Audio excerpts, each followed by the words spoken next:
And 1 week after that massive snowstorm that paralyzed our region, city leaders are hashing out what went right and what went wrong.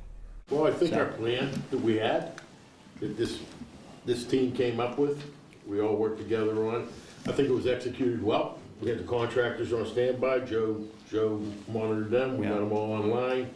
Told them we may need them, and we did.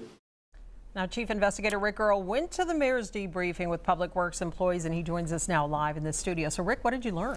Well, guys, the mayor says that the 37 trucks that went down had a huge impact on response. But this afternoon, he also heard a number of suggestions, from better training for drivers to improving technology in the trucks to utilizing some trucks originally assigned to city parks.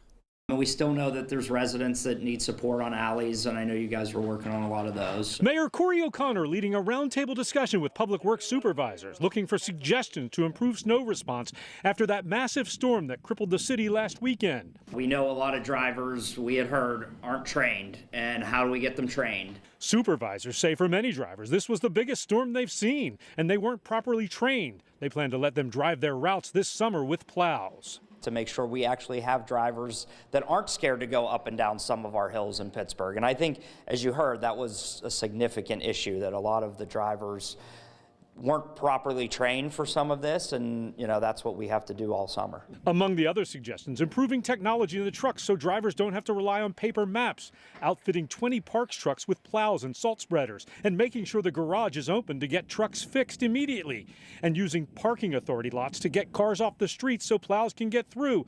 But the biggest issue by far, 37 trucks broke down in the middle of the storm. The mayor now holding an emergency meeting of the Equipment Leasing Authority on Friday to expedite an order for 50 new salt trucks after that $12 million donation from UPMC and PNC. Have them for, hopefully, they're in the 6-ish month range, so we have them this summer, so they're in and we're training on the new ones. And as you heard right there, the mayor and his staff want to get those 50 new salt trucks in by the end of this summer, so drivers are familiar with them and they are ready to go next winter. Live in the studio this evening, Rick Earl, Channel 11 News.